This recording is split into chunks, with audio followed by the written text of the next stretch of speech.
approximately 5 minutes, and you will be nice to everyone. Sure. That is a great comment. I wish it was reciprocal. Nice to everyone.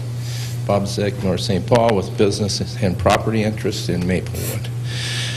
Yeah, let's check the time there, see if I get my full 5 minutes tonight. I know you like to cut people off. I guess I want to start out, evening staff and council and chairperson, that it's interesting that the last discussion up here that you would move for a public hearing and limit the information that is given to the council in doing that. To me, it reminds me of a snowball going down the hill. You know, you can get the thing going so fast that the best thing you can do is just get out of the way of it. And I think the procedure around here is to have the knowledge and the information before you start that snowball going down the hill. You know, that I think because I lived right next to that property, that if I had a piece of open space that gave me $7,000 a year and then decided to take it off the tax rolls for 25 years, I guess I don't see the business sense in that. Property values, of course, are going down.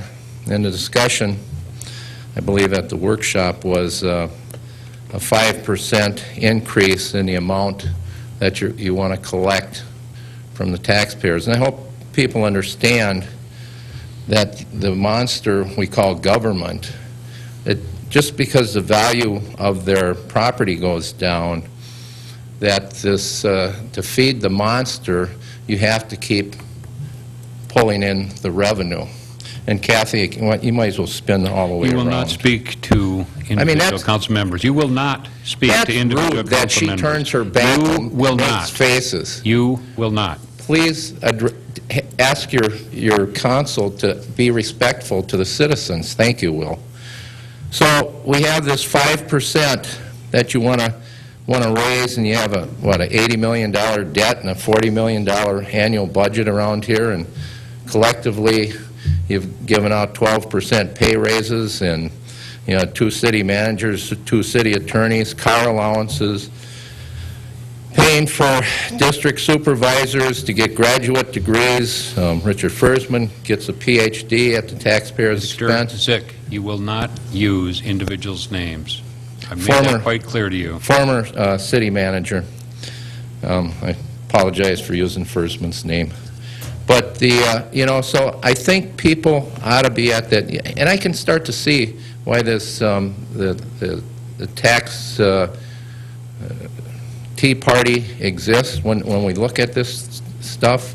I mean, I was talking to somebody about over there by New Horizon, Goodwill, and that circle there, and I come to find out that staff signed some kind of a development agreement with the developer before it came to the council, and that one of the property owners there was excluded from knowing about that development because he wasn't, I guess, a resident that lived there but owned the property, and the city gave the excuse, well, we just didn't, you weren't a resident. I mean, I think that's absurd, that if you're going to put in city expenditures that impact property owners, that you don't notify all the property owners.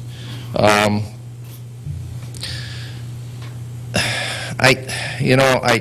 have a problem with taxpayers bailing out developers and this when we could have market rate housing and going into TIF and things like, I just don't know. We have a 5-0 vote up here.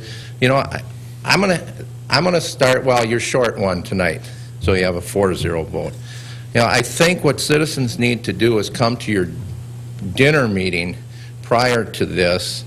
What is it? That's 6:30 to 7, where I assume the real discussion takes place. I don't know, but I think that the other councils used